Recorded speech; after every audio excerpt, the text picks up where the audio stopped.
représentants de la région, mesdames et messieurs, j'ai l'immense plaisir de participer avec vous dans ce forum de jeunes réunis autour d'un certain nombre de valeurs fondamentales qui sont le dialogue, la volonté de se qualifier et la volonté d'apporter une valeur ajoutée. Avec, de manière transversale, un respect de la différence, aussi bien culturelle que, j'allais dire, géographique, bien qu'on soit dans un espace uni par beaucoup de choses. Cet espace-là, l'espace euro-méditerranéen, est un espace de diversité. Et lorsqu'on dit diversité, c'est fondamentalement un atout, puisque c'est grâce à la diversité qu'on peut évoluer vers la complémentarité. Mais de temps à autre, nous avons tendance à en faire une faiblesse. Et lorsque c'est le cas, eh bien, les résultats ne sont pas à la hauteur de ce que nous escomptons. Bravo donc pour les initiatives que vous prenez dans le sens du dialogue. Et quand on dit dialogue, ça veut dire des logiques différentes,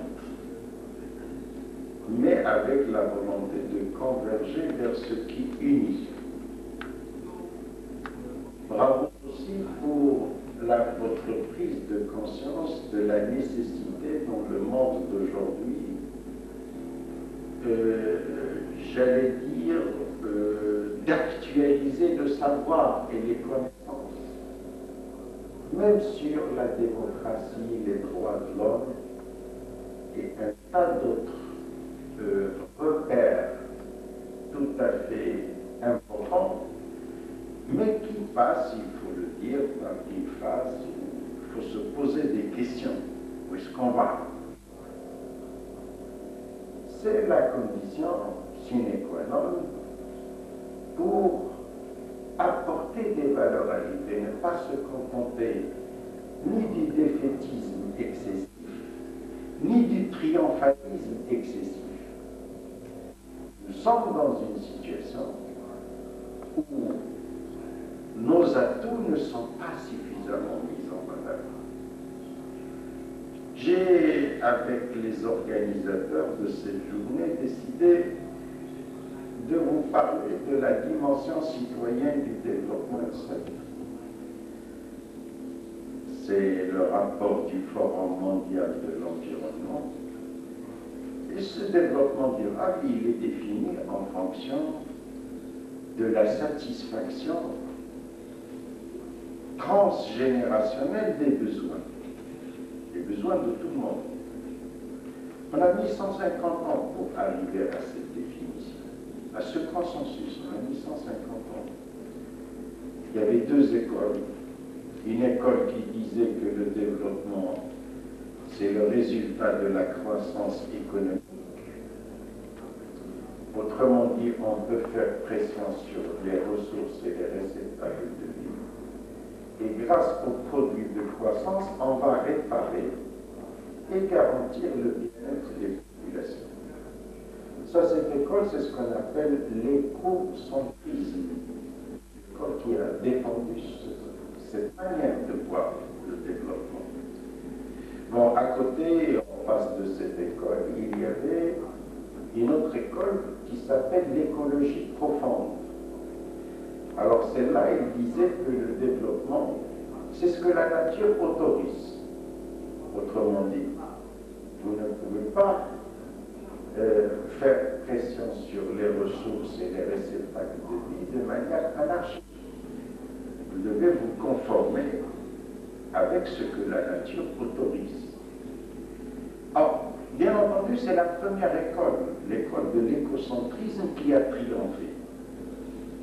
Et cette école-là, jusqu'en 1960, à peu près, jusqu'à la création du Club de Rome sur la prospective, jusqu'à cette époque-là, elle avait un peu d'affection vis-à-vis de la seconde, mais aussi un peu de mépris.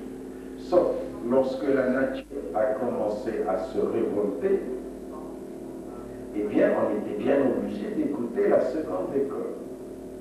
Et c'est de la sorte dont je vais vous faire l'économie de tout ce qui s'est passé jusqu'à la publication du rapport de Mme Brundtland en 1987, pour vous dire qu'on a mis, malgré tout ça, une bonne trentaine d'années avant d'arriver à cette définition de consensus. Puis en 1992, c'était le sommet de la Terre de Rio. Et lors de ce sommet de la Terre, 200 chefs d'État et de gouvernement, en plus des représentants de la dite société civile et des instances qui décident, la Banque mondiale et ainsi de suite. Mais tout ce moment, il a validé la définition du développement durable, de satisfaction transgénérationnelle des besoins, mais en même temps, il a adopté une stratégie pour y parvenir qui s'appelle la stratégie adaptative de l'environnement au développement.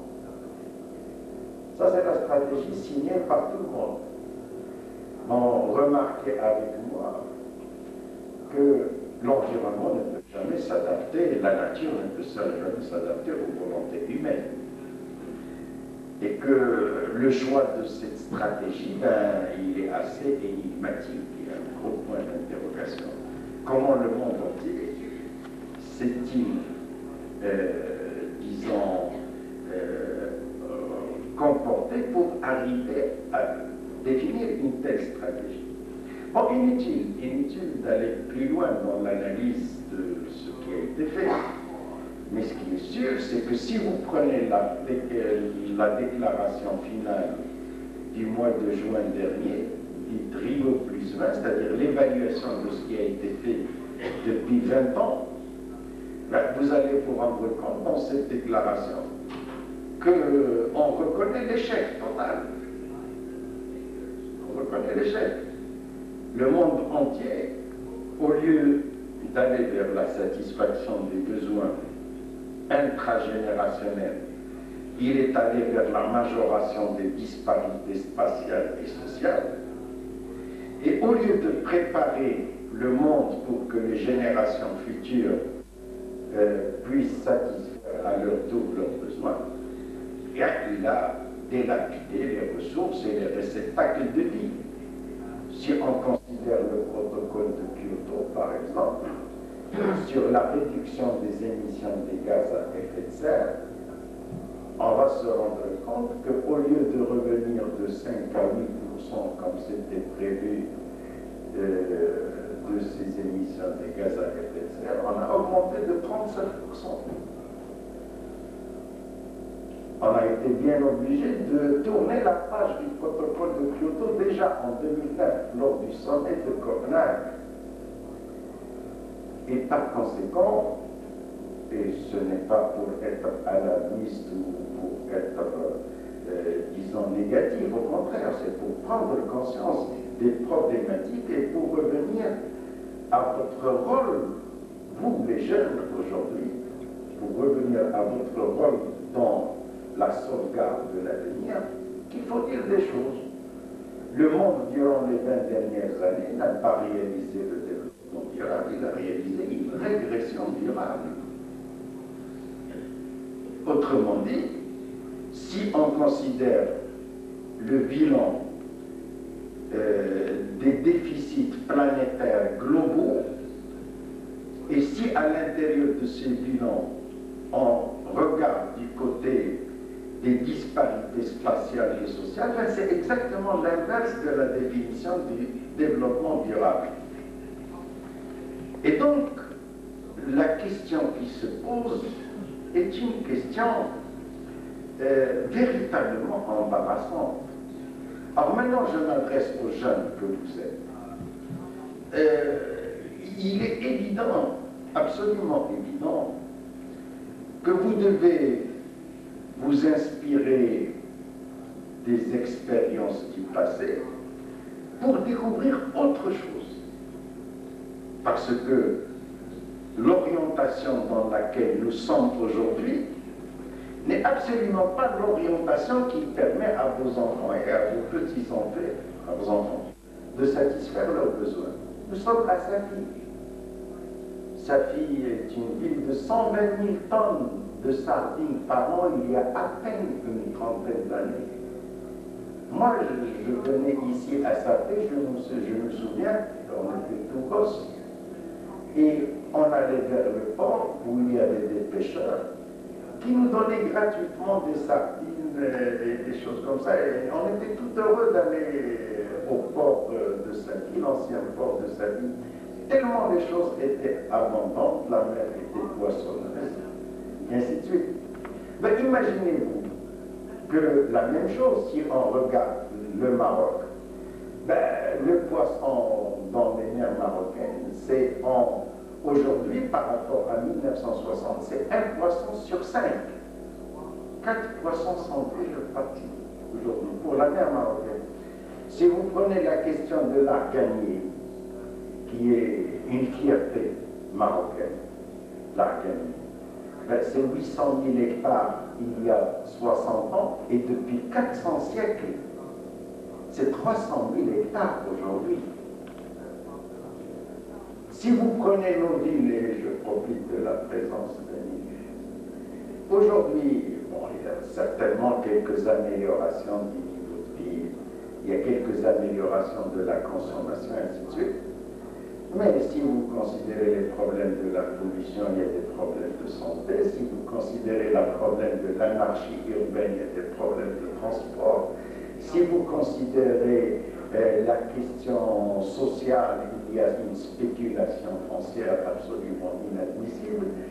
Si vous prenez la question économique, il y a énormément de compétitivité, de compétition. Le Maroc, il consomme 66% de ce qu'il consomme, il l'importe, c'est-à-dire que le problème du Maroc, on dit qu'il y a une croissance économique parce qu'il y a de la consommation, pas de la production, c'est-à-dire que vous payez votre croissance par le capital naturel des générations futures. Bon, j'ai parlé de Safi et du Maroc à titre démonstratif, mais en fait, la problématique, elle est européenne, elle est américaine, elle est tout ce que vous voulez. Et ce qui est sûr, dans un dialogue responsable, c'est facile de dire que tout est beau ou tout est mauvais, vous savez, c'est très facile tout ça. On peut être très alarmiste, on peut être très triomphaliste, mais ça ne sert à rien, ça ne sert strictement à rien. C'est-à-dire c'est un discours de dupe. Chacun sait que ça ne va pas et chacun essaie de dire à l'autre où ça va très bien, où ça ne va plus. Mais dans les deux cas, ça ne marche pas. Les gens qui sont les plus positifs, ce sont les gens qui regardent la vérité en face et qui essayent d'apporter un certain nombre de solutions. Bon, alors quand on dit qu'on est en situation de régression durable, on doit dire en même temps que nous devons assumer la responsabilité de nos choix. Nous avons choisi une manière de nous développer, ça n'a pas marché. Il faut le dire et changer cette façon de voir. Et ça, c'est le rôle du présent, des générations actuelles. Et c'est votre responsabilité à vous en tant, disons, que décideur d'aujourd'hui déjà. Même notre élu, il est très jeune. D'accord? Donc, la question qui se pose, effectivement, ce développement durable, il a une dimension sociale, il a une dimension économique, une dimension écologique, une dimension environnementale. Ce développement durable, on s'est mis d'accord sur une définition après 150 ans de tergiversance. Et puis, on se retrouve actuellement dans une situation où on se demande qu'est-ce qui nous arrive. Ben, ce qui nous arrive, c'est tout simplement nous avons fait de mauvais choix. Tout simplement. Par exemple, la question de la démocratie, alors là je parle du monde entier. La question de la démocratie, si on considère ce qui se passe depuis 2008, on va se rendre compte que les peuples se gouvernent par eux-mêmes dans certaines zones dites exemplaires, aux États-Unis, en Amérique du Nord, en Europe, et ainsi de suite. Mais en fait, les peuples se gouvernent par eux-mêmes pour les banques, pas pour eux-mêmes. On mobilise l'argent des plus pauvres et on les donne dans le plan Paulson, par exemple, américain. On va mobiliser l'argent des pauvres, on va le donner aux banques. Et les banques, il y a une transformation de l'endettement des banques en un endettement public, comme c'est le cas en Grèce ou là au Portugal ou là partout, ou dans d'autres pays c'est encore pire. D'accord? Donc, on transforme l'endettement des banques en un endettement public. Il n'y a ni relance économique, ni encore protection sociale, ne serait-ce que préservation des acquis. D'accord? Donc, mes chers amis, cette démocratie-là, il faut revoir ce que c'est. Il faut se poser la question. La question des droits de l'homme, c'est très bien, mais si on regarde les disparités de respect de ces droits de l'homme, il y a un gros problème. Il y a un très très gros problème. Les dualités qui ont été créées à l'intérieur de chacun des pays sur les droits de l'homme, notamment entre les jeunes, les vieux, entre la femme et l'homme, entre les ruraux et les citadins, les riches et les pauvres, les traditionalistes et les modernistes, les islamistes et les laïcs, enfin les extrémistes religieux et les laïcs, et ainsi de suite. On a créé tellement de dualités aujourd'hui à l'intérieur de la société qu'on peut dire de manière très simple que le conflit traditionnel entre l'exploitant et l'exploité est devenu un conflit entre les exploités uniquement. C'est-à-dire que les exploités sont en désaccord et en conflit entre eux. On veut consommer à la limite et au-delà des besoins, c'est-à-dire la demande l'emporte maintenant sur le besoin. Ce qui se passe actuellement dans le monde, c'est que vous avez une demande qui se met en avant du besoin. Je m'explique, par exemple, ici au Maroc, on peut parfaitement fumer du Marlboro. Je ne sais pas, ça coûte 2-3 dirhams la cigarette. Et en même temps, venir à l'hôpital, moi je suis médecin, je vis ça tous les jours, en nous disant, en pleurant, on n'a pas de dirhams pour acheter une pénicilline afin de sauver mon enfant de son rhumatisme articulaire aigu. On peut avoir, par exemple, le téléphone portable. Aujourd'hui, vous savez, au Maroc, on dépense pour le téléphone portable 5 fois plus d'argent que ce qu'on dépense pour la santé. D'accord? Donc, vous avez une inversion des repères. Il n'y a plus de priorités qui s'établissent dans les esprits. Et évidemment que tout cela va déboucher sur un certain nombre de conflits sociaux. Il est évident que cela va déboucher sur des extrémismes, sur des beaucoup plus quelquefois. D'accord? Donc, mes chers amis, lorsque vous êtes réunis ici pour dialoguer, pour actualiser vos connaissances et pour apporter des valeurs ajoutées dans le cadre d'un espace euro-méditerranéen, sachez d'un autre côté que vous êtes dans un espace. Par exemple, il y a 35% de trafic maritime dans le monde pour 0,3% de la surface des mers. La Méditerranée fait l'objet d'une pollution extraordinaire. Il y a une diversité biologique remarquable. Mais en même temps, il y a, souvenez-vous, le problème de la ictueuse il y a quelque temps. Il y a vraiment des menaces pour cette Méditerranée. Et cette menace-là, elle vient du trafic maritime, mais elle vient aussi de la littorale. C'est une chance géostratégique absolument géostratégique pour le monde entier, pas uniquement pour la région.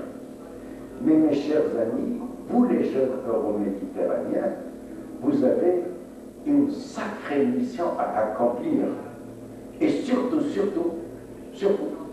il ne faut absolument pas croire que ce que nous avons fait, c'est-à-dire notre génération, est un exemple à suivre.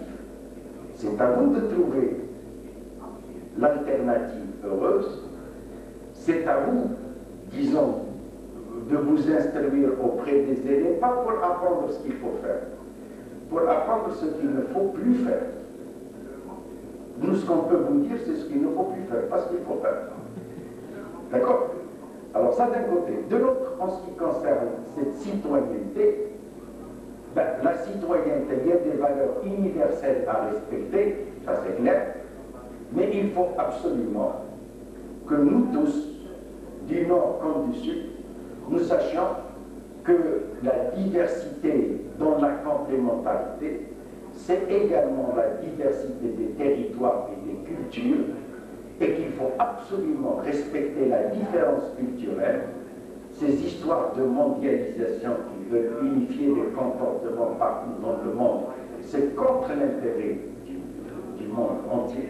Et donc il va falloir, en ce qui concerne le dialogue, réellement admettre une fois pour toutes que les différences culturelles, c'est un atout à faire valoir en le respectant.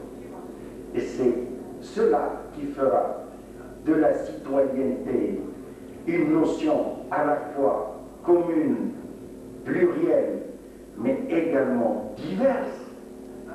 Et il faut admettre, notamment dans les pays du Sud, la nécessité, disons, de laisser les gens exercer leur liberté, c'est-à-dire assumer la responsabilité de leur choix, et cesser de donner des leçons les uns aux autres, parce que de toute façon, les leçons d'aujourd'hui sont les leçons de la régression durable, ce ne sont pas les leçons du développement durable. Et c'est sur cela que je termine cette brève intervention dans laquelle j'ai essayé de vous dire, on compte sur vous.